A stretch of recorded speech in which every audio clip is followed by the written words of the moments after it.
Hi, good evening and welcome to Chatroom and happy Halloween. And we're back once again with a lot of social media dramas in Thailand as well as the hottest stories. I'm Nat Bunat. I'm กิติพัฒน์เชื่อสุขจิต I'm Warisala Sahan. So you can see that we're still in the mood of Halloween even though it is already over because we still have a lot of related stories and especially from yesterday as well because there have been Halloween events as well. But we're pretty sure that many of you have enjoyed Halloween one way or the other, whether it's through parties, whether you're celebrating at home or even at least on social media where many people posted photos of themselves dressing up for Halloween as well. Is our makeup for today is about after party. Yeah. And look at me, I'm so odd for today's makeup. No, you're not. You're not odd. You look so like a bit normal, but for me it's different. Well, you could be a little bit. Well, you could be a little bit extra.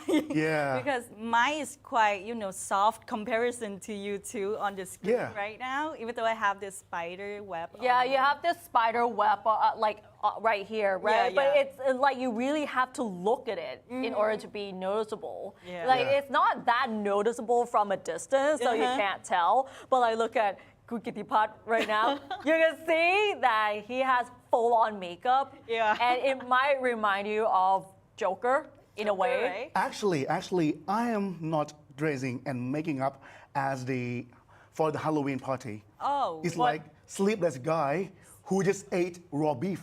Oh, okay. Right? All right. That could But be it. at least it's still like Halloween related. Yeah. But if you look at my makeup right now, it doesn't look that Halloween theme to begin with. Yeah. Like if you can see, it's like smoky eyes or something. Smoky makeup. Yeah.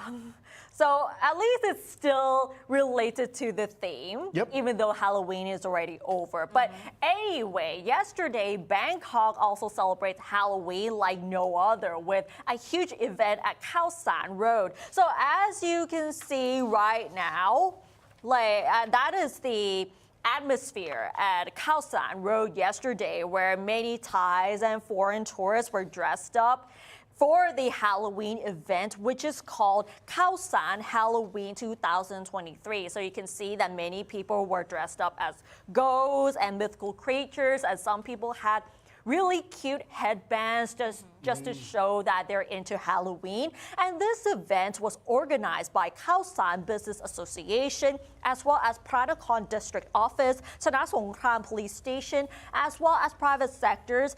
And this event took place in hopes to boost local tourism and the economy. So you can see that many people flocked to this event to celebrate Halloween.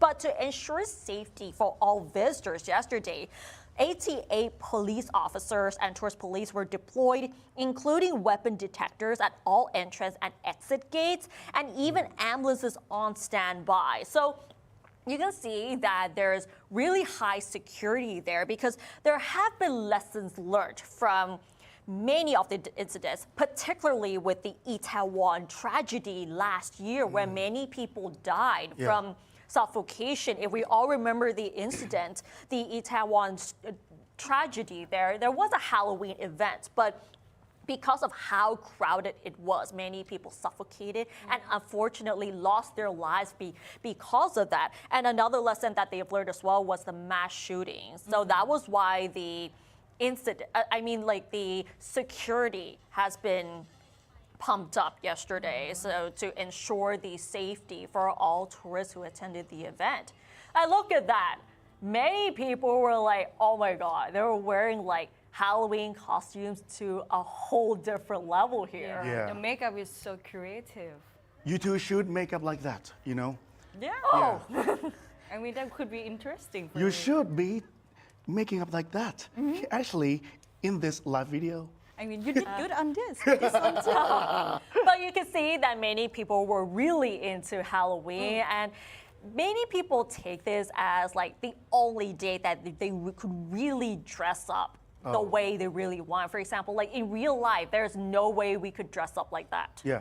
Because people would think that we're crazy. But Halloween is like you can dress up like whoever you want, Yeah. whether it's like a Thai ghost or like a witch or just like Casper or any mythical creatures. Yes. And some people even dressed up like their favorite characters, such as Barbie, because the Barbie movie has been really popular like a few months ago. Some people dressed up as Barbie or even like other cartoon characters. And Halloween is actually an opportunity to dress up as whoever they want to be. Yeah, because normally I am not only seeing the people wearing the ghost costume. Many people wearing like very cute costume Yeah. from comics, from like romantic movies. Yeah. Like cartoon characters, comics as well, and many people love to do that as well. I noticed like in the Western side, they would be more interested. I mean, they all could be more interested in dressing up like a celebrity, like celebrities or like famous people, you know, or their favorite characters. So, I mean, it is really interesting, and it's also interesting apart from trick and treat, like tradition, to like ask people like, oh, guess what am I for now? Something like that on Halloween. It's really fun and creative. Yeah, and Halloween nowadays is more than just trick or treat. It's like normally when we think of Halloween, we would think of people dressing up as ghosts or witches or Draculas or vampires, but nowadays people can wear whatever they want now. Yeah. It's just like to get into the character that they would not or really don't do in real lives. Yeah.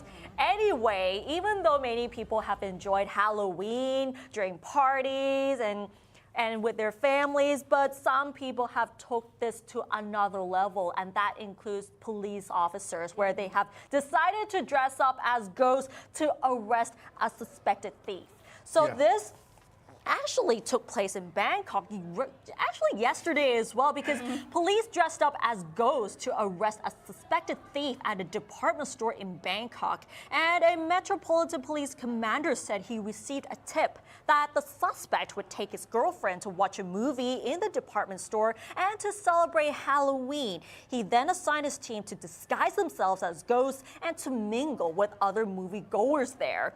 And this is what has really happened. Okay, I know this is quite awkward, but this really happened yesterday. And when the police saw the suspect, the team approached him and asked whether he wanted to take photos with them. And when the suspect agreed, the police surrounded him and identified themselves and arrested him straight away. And this is what actually happened.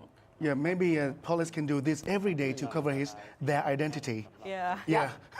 But this was a perfect timing because yesterday was Halloween. Yeah.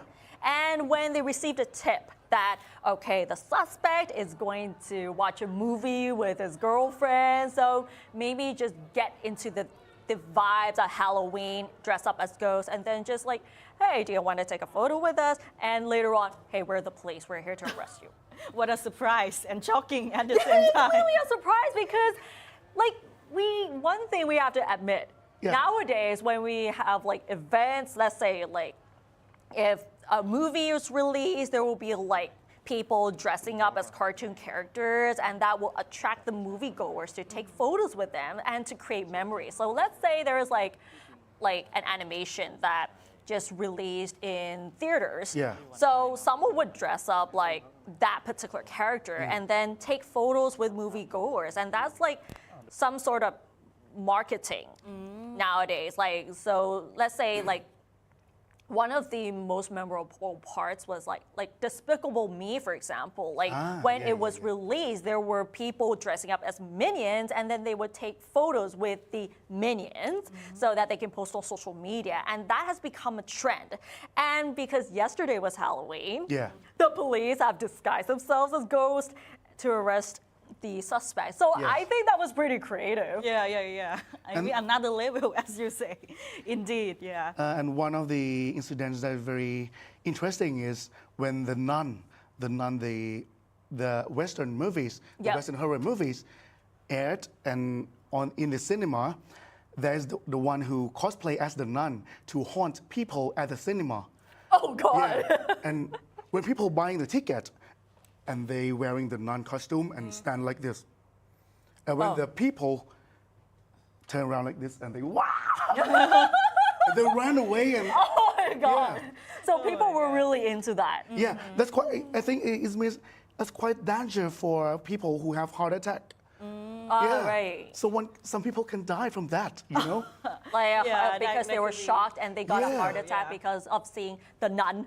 Yeah, seeing the nun and wearing the nun mask here with a whole white face and small black eye and do like this, just standing. And I mean, it's haunted. there was a discount, like there was a discount and promotion for the people who wore like costume going to watch a movie. So Yeah. there were some sort of like promotion and marketing, you know, encouraging people to come to watch a movie or doing Yes. certain activities. Yeah, exactly. But like back to the issue of police officers, it's really interesting and also creative to see that the police have disguised themselves as a ghost or whatever it is to go with the theme of Halloween, disguise themselves and then arrest the thief. So Yeah. that is really interesting because like in other cases, there have been cases where police have to disguise themselves as other people so that they can get in touch with the thief. So it's a lot easier to arrest them because Yeah. if they go into a place and identify themselves as police officers straight away, people might panic. So I would say this one is pretty interesting. Very creative. Very like what should we call it? It wouldn't be noticeable as well Yeah. for the suspect. You know, after the police came and he was like, oh, he went with the flow, and Yeah. eventually, shocking.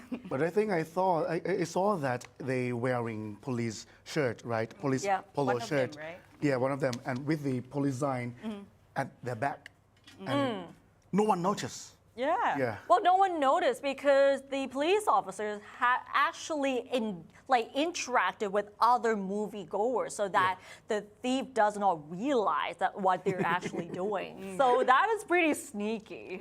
And right Yeah. now, thieves is not there enough to see the movie at the cinema anymore. Exactly. Okay, since we are talking about the Halloween and spooky things, we cannot forget about talking about the Thai horror movies. Right. Yep.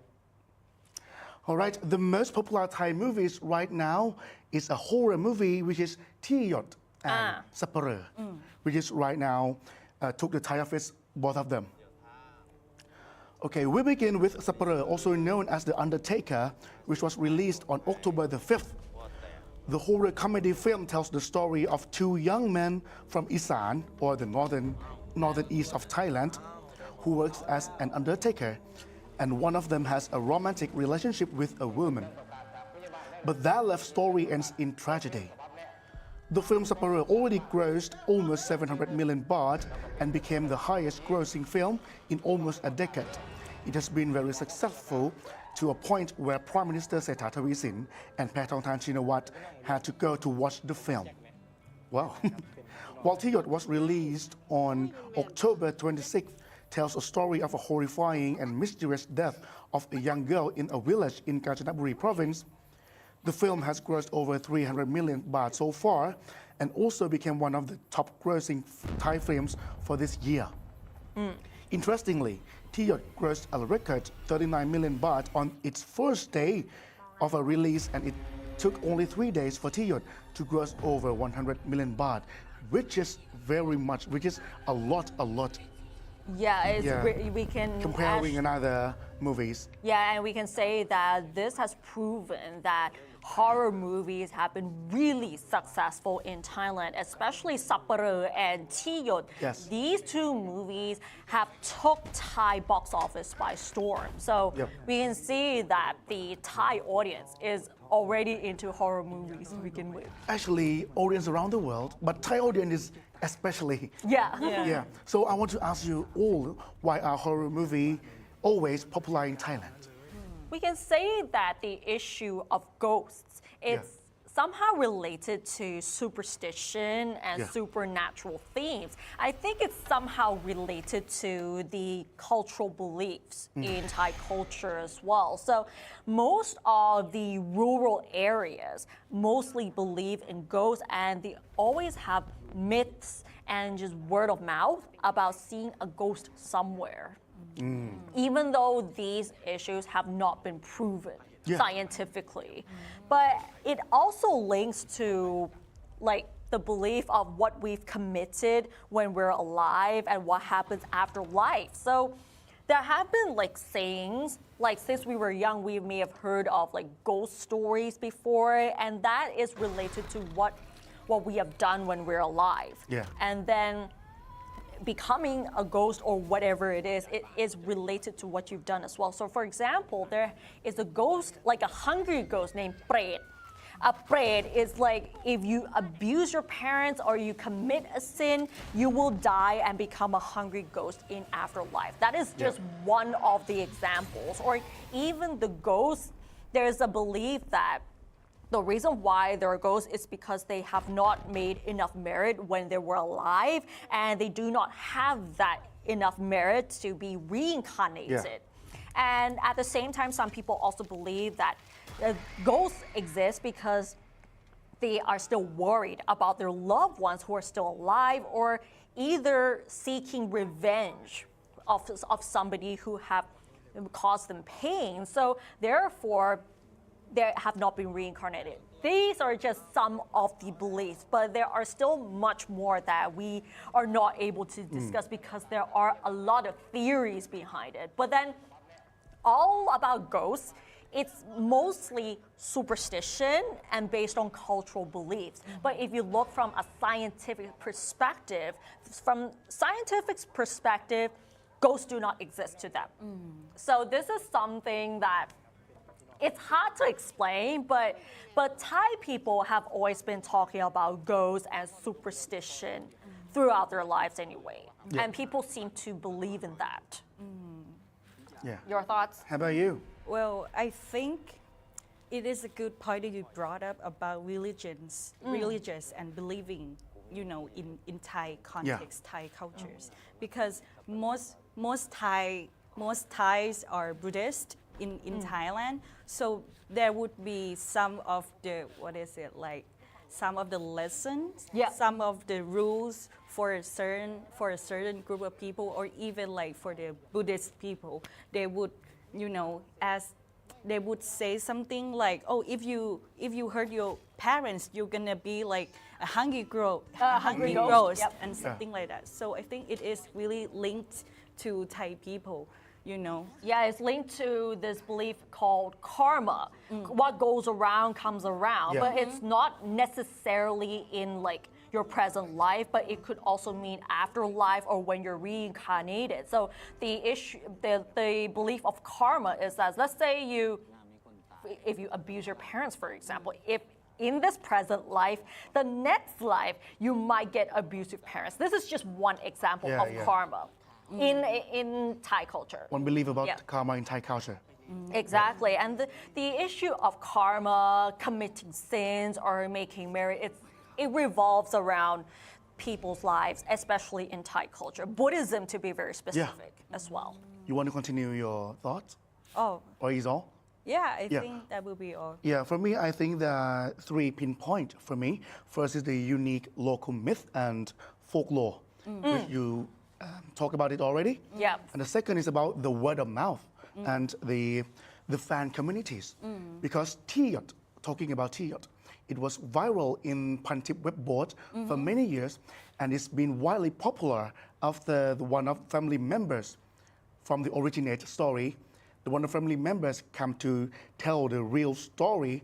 I don't know if it's real or not, but they said it's real story to the live video with the ghost radio in YouTube. And after that, it's the word of mouth, and the fan communities of the ghost radio is a lot, because this channel is one of the most popular ghost channel in Thailand. Right. Yeah, and the third one is the moral thing and the karma thing, because Thai people like to explore the karma.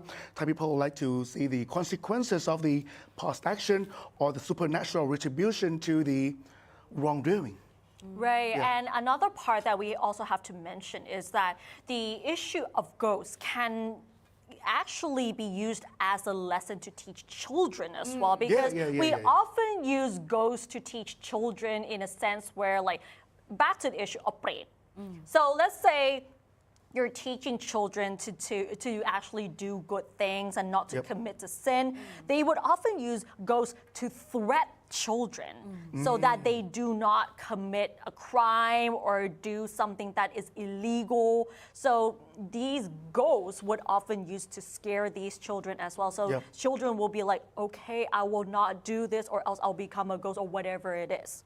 This is Thai culture, but I'm not sure for other cultures, but this is what many Thai people seem to have learned throughout their lives, most of them. And that method is not good for kids' psychology. Yeah. You know, right? Oh. Yeah. Really? Why? Yes. Teaching kids must explain the real thing, not to threat them. Yeah, it's quite normal. Threatening them like, there's a ghost there, don't go there. They won't understand the real thing. But if they believe in the ghost and that place, there are ghosts there, don't go. That's about the belief. It's not about the psychology. Yeah. But if sometime in some family, they use ghosts to threat without believing in ghosts.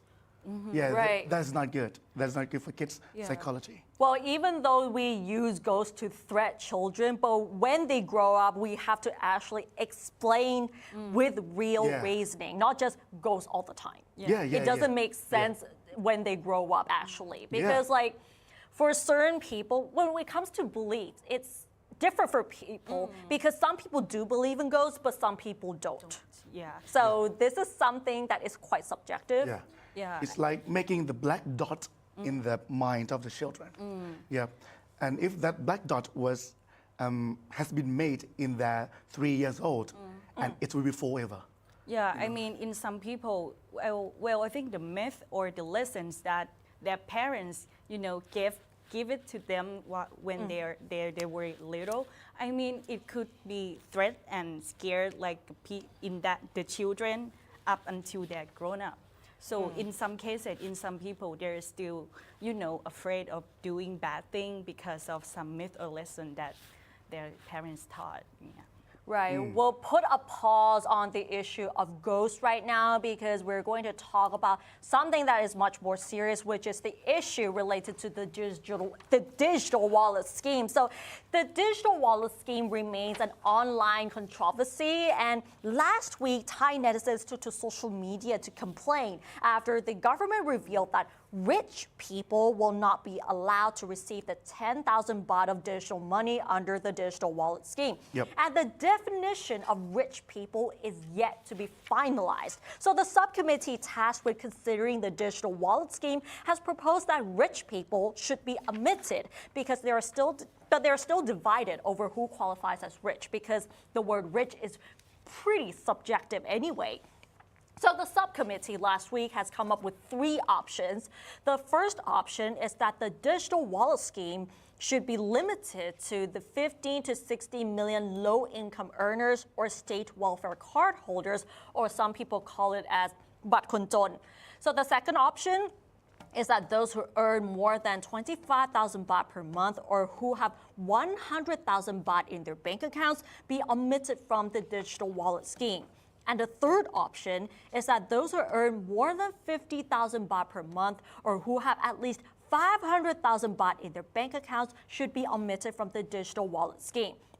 But if we recall what happened during the elections, under the original scheme that was proposed by Pheu Thai Party, all Thai nationals who are 16 and older would receive the benefit to buy goods and or services from registered outlets within a 4-kilometer radius of their residences and from blue flag shops within 6 months.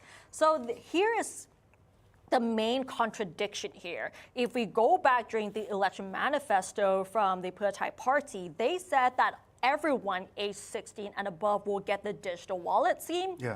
But this time around, it's like they're omitting rich people. But the word rich itself is very subjective at the moment, and especially with option number 2 that we just mentioned, that those who earn more than 25,000 baht per month will be omitted from the scheme because they're considered rich. And many people took this to social media to either criticize and even make a joke about it, that all of a sudden I became rich because I earned 25,000 baht a month. Yeah. So the question is, how should rich people actually be defined? As it is so subjective, it depends on the context and location.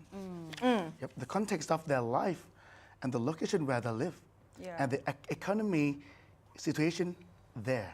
Because I think each person has their own like different background. Yep. So some people they would earn like 20, 50,000, but they don't have to pay for rent or they don't have to pay for their living costs and all that stuff. But Yeah. you know, in the contrast, some people do. So I mean, it cannot be defined in my perspective. Right, and this actually reflects the inequality gap here because if you compare someone living in Bangkok and those living in Nong Bualampu, Yeah. their earnings are completely different to begin with. And considering the daily minimum wage is also completely different, the lifestyles are different as well. And each of the provinces each have their own inequality issues here. Yep. And we don't have to mention the issue of poor people and rich people because they're too different to begin with. But there's a lot of differences in Thailand in terms of the economic situation. And when it comes to defining rich people, this really depends. What do you use as a benchmark and what do you use to judge? If you compare with the entire country and then find the average, it is really difficult because there's still this belief in Thai, it's รวยกระจุกจนกระจาย because the super rich people or the elites, it's still like a minority, while most of the people like in rural areas are like almost everywhere. Yep. So where do you define so let's say we put 25,000 baht a month. If you base it from people living in poverty, of course it's a lot. Yeah. But if you compare it with office workers, this is actually like the minimum salary nowadays, even for the new graduates. And if you compare this with billionaires, 25,000 baht is like absolutely nothing. So what do you use to judge here? Yeah, even though we can't define the rich people, but if you have to, I think there are three factors that you have to make it as a measurement. First one is to compare the income and outcome. Yeah. Which is hard to do it, right? Thailand, we have like 70 million, right? Yeah, people 70 million. in the country. So to make it individually is quite hard. And comparing the income and outcome for everyone in the country, like in Bangkok, in Nong Bualampu, is totally different. Yeah. And also the net worth and asset ownership has also an important factor to be counted. Right, but if you omit the billionaires, that would be a completely different story. Yeah. Because like if you go on the Forbes website and you go through the list of billionaires in Thailand, this is obvious that there are rich people. But then this really depends on the government, how they actually define it. It comes from the government and they have to really clarify what do they mean by rich people, because it remains subjective for many people. Like, for example, when we think of rich people, you might think of billionaires, people living in penthouses. But some people think rich is earning like 1 million baht. Yeah. This is really subjective. So the government has to actually find a consensus on what do you mean by rich people in order to actually continue with their policies. Yeah, I think one thing is that people, apart from like the subjective, targeted or, judged rich people. Yep. I think one thing that people would be sad about is they would be disappointed. Because, remember, back to the campaign, Yep. เพื่อไทย government was really campaigning about digital wallet scheme. Yeah. Really, put people hopes up. So I think apart from, defining rich or poor people, one thing is that disappointment is for sure there for the people, for the Thai people. As is different from their campaign. Yeah, because Right. they didn't mention this while they are campaigning about the scheme. But hereafter. Right, so we'll have to wait and see how the government will actually explain themselves and whether they will provide any more clarification in terms of the digital wallet scheme, especially with how they actually define who will be qualified for the digital wallet scheme. So subjective. And another social media drama in Thailand is no other than the social boycott on traveling to South Korea.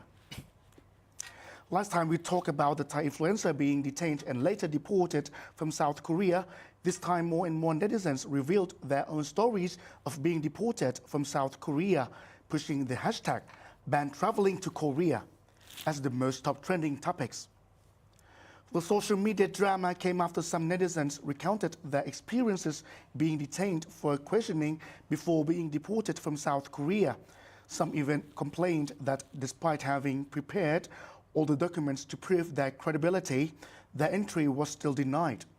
Among the most popular posts was when a netizen recalled her experience where the immigration officers asked her, "You've already been to South Korea 4 times.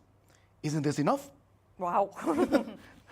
That's pretty harsh. Yeah. Netizens commented that South Korea doesn't want Thais to enter the country to begin with, which led to discrimination and mistreatment of Thai tourists. Some also criticized how South Korean immigration officers turned a blind eye in accepting illegal migrant workers, but chose to discriminate against Thai tourists.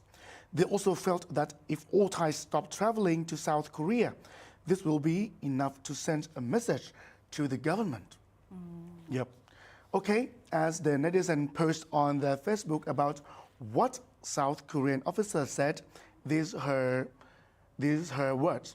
Yep. But we, as the reporter, we cannot verify it as it's true or not. But it's her words. Yep. So the question is, how would this discourage Thais from traveling to South Korea? Well, we can see that social media has made an impact on people's minds as well, especially with the issue how Thais are being treated by South Korean immigration officers, and especially when there are more and more cases of Thais being deported.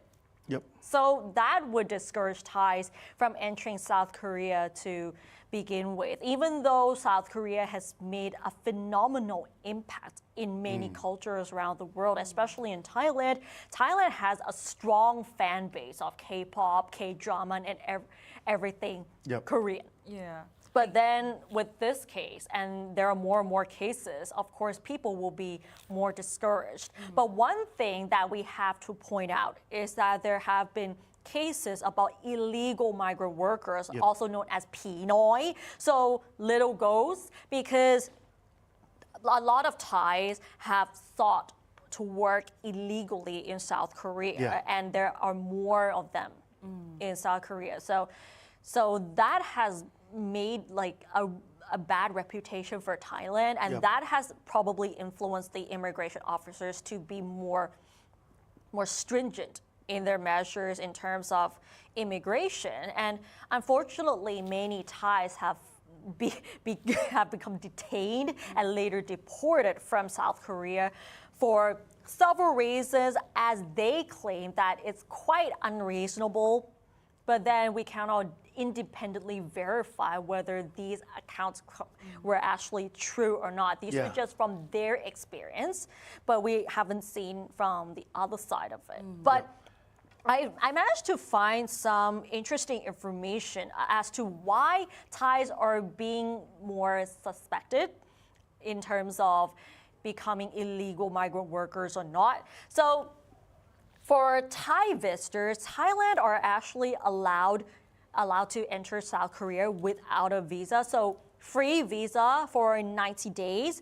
But then as to why immigration officers may suspect you for illegal working there, so there are a few things. One of it is that when your passport photo is actually different from your actual face. This is one thing that they might suspect you for, like any suspicions or anything like that. So let's say your passport photo looks very professional, but then when they see your face, which looks completely different, they will already suspect you for something else already. Or another issue is like if your passports are too clean. Yeah. So if your passports are too clean, they might suspect you for illegally working in South Korea as well. So the one thing that people have suggested is that bring your old passport with you. So to prove that, okay, we're just here to travel. Yeah. Or some Thais have experienced this as well, is that if you have legalized your name, so simply if you changed your name, Thai people love to change their names for superstition and For the beliefs. superficial reasons Yeah. as well, for luck or whatever it is.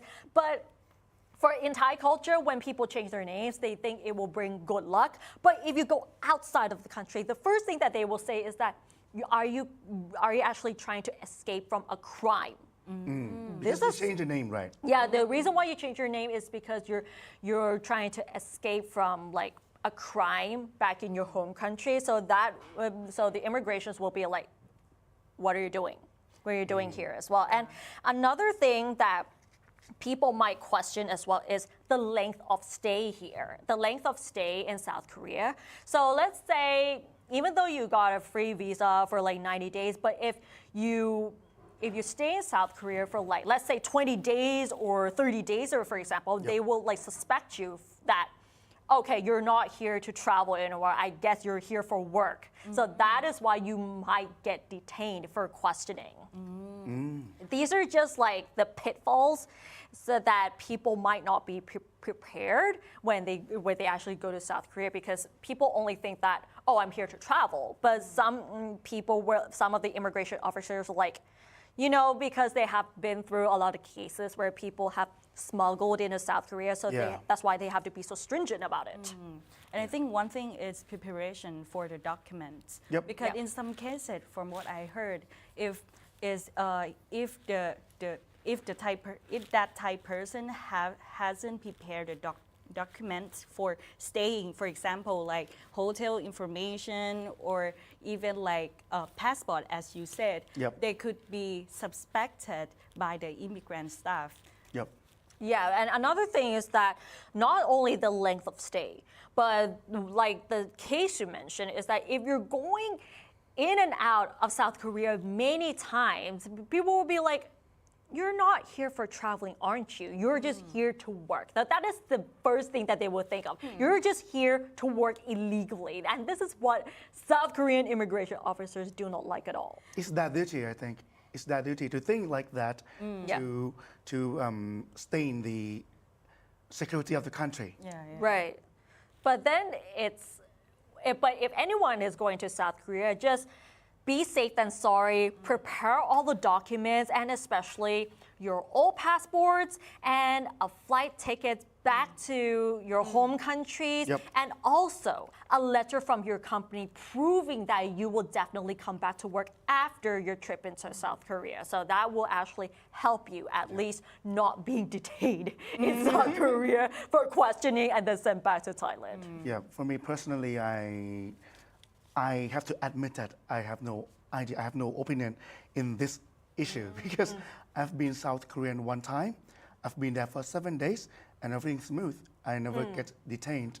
And okay, I never faced that, so I don't know why. And it doesn't discourage me to travel there if I am like honest enough. Right. All right, now let's talk about AI.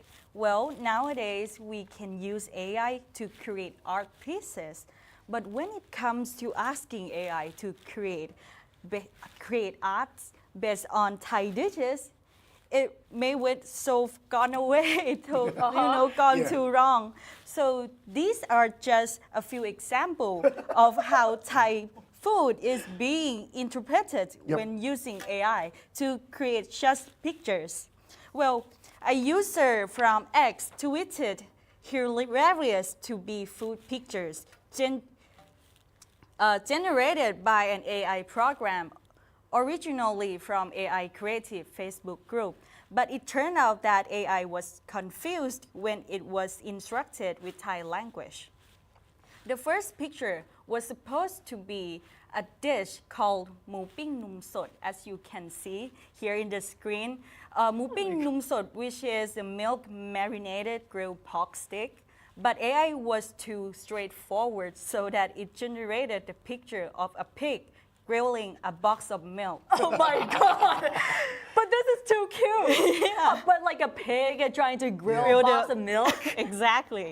And next picture, the second one, well, it should be a grill. It should have been a grilled biscuit topped on rice. But however, AI turned a beef dish to a crying tiger over a rice bowl. Since brisket in Thai is interpreted to เนื้อเสือร้องไห้ or crying tiger meat. But this is also cute as well, like a crying tiger, and the tiger's tears actually made into a sauce. Yeah, as you can see here. Just wow, they're so clever. Creative in the way. And the last picture here is a shrimp dancing picture from the Thai dish called Kung Ten, which is a raw shrimp salad, but AI took it too far wrong. Oh my god, this is like a shrimp dancing to like a ballet. Like, is this supposed to be like a ballerina? Yeah, it's too accurate sometimes. Okay. What I noticed is the audience down there. Why they are there? Well, for the dance. For the dance. For the shrimp dancing performance. Okay. But this is pretty creative because like I think it's more like an interpretation of the Thai dishes, and whether it's intentional or like totally wrong. It's actually fun to watch. Actually, it's like look at that, like a shrimp becoming a ballerina. It's like oh my god. Yeah, it's just like so straightforward for the shrimp dancing. Like like in the human sense, we even though we're Thai people, right? We never think that it's actually be like a shrimp dancing on the dish. Yeah. And see that there's also audience watching shrimp dancing there too.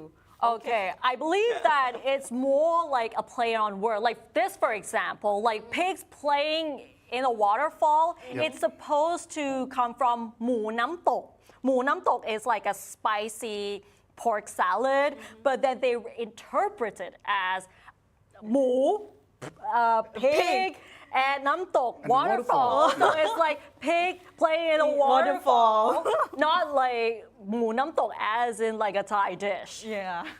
So it's more like straightforward interpretation.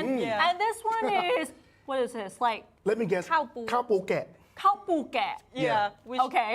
Which mean crab, shrimp, rice bowl. Okay, so like they actually made rice into like a sheep. Okay, that's pretty creative. Oh, I just noticed that. Oh, okay. So this is like like a whole new way of interpretation of Thai dishes. So you can take it as AI taking it too straightforwardly, or it's just like a play on word, and then they actually interpret it like in a creative way. Yeah. So this is the typical หมูปิ้ง So like grilled barbecue pork. Yeah. So หมูปิ้ง is supposed to be like that. But AI took it to I took it to this one. the pig grilling a box of milk.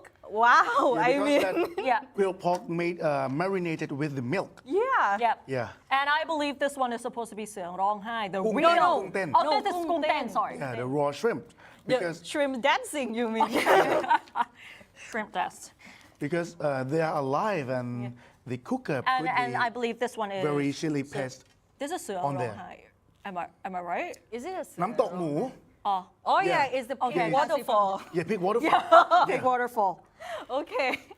Oh, How it's creative really is that? Interesting because like you know how AI we can use it to create dishes and I mean like we can go beyond imagination with AI nowadays. Yeah, this is actually ข้าวปูแกะ Yeah.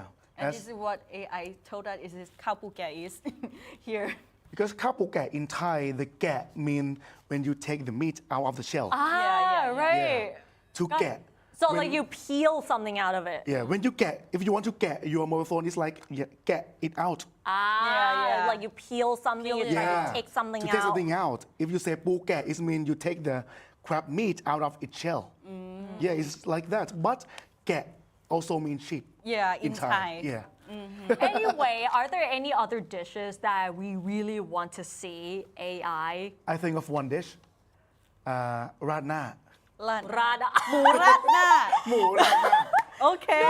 If you just rada, it could be like you pour something on someone's Yeah. face. Yeah. If you say Hmu radna, it might be the someone put the pig on your the face. Yeah. Oh my god, this is gonna be really Hmu radna will funny. be like pig on your face like this. Yeah. Yeah. And another thing that I really want to see is กล้วยบวชชี กล้วยบวชชี So กล้วยบวชชี is a type of dessert. So like banana in coconut milk. But if you go with straightforward interpretation, it Yep. could be a banana becoming a nun. Yeah. กล้วยบวชชี Because what she is becoming a nun. Yeah, but Yeah. it's also the name of the dish. And also ส้มตำ ส้มตำ I really want to see how AI will actually interpret that. Oh ไก่ย่างส้มตำ ไก่ And ย่าง chicken chicken and chicken grill orange and then smash it No. In my opinion, if we talk to AI, it will be like two cookers. One is chicken, grilling something, and orange is doing The pounding. Yeah, Okay. pounding the mortar. Oh okay Right. that's ไก่ย่าง really and funny ส้มตำ But we can see Chicken that grill. AI is actually improving its technology, Yeah. and we will actually see AI becoming more accurate when it comes to creating something that it's related to Yeah. each of the cultures. So we'll have to wait and see how AI will actually learn these Thai dishes as AI continues to develop its features and Yep. all these things. But this is something fun to watch to begin with because we can see a whole new interpretation of Thai Yeah. dishes and Thai culture as well. And at the same time, even other aspects of Thai culture can be AI generated into like a scene from a Disney movie as Yeah. well. So Yeah. this is something really fun to watch, and we cannot wait to see more of that. All right. All right, and that wraps up tonight's edition of Thai PBS World Chat Room. Join us every Wednesday at 6 p.m. only on Thai PBS World. Thanks for watching, and we'll see you next week. สวัสดีค่ะ สวัสดีค่ะ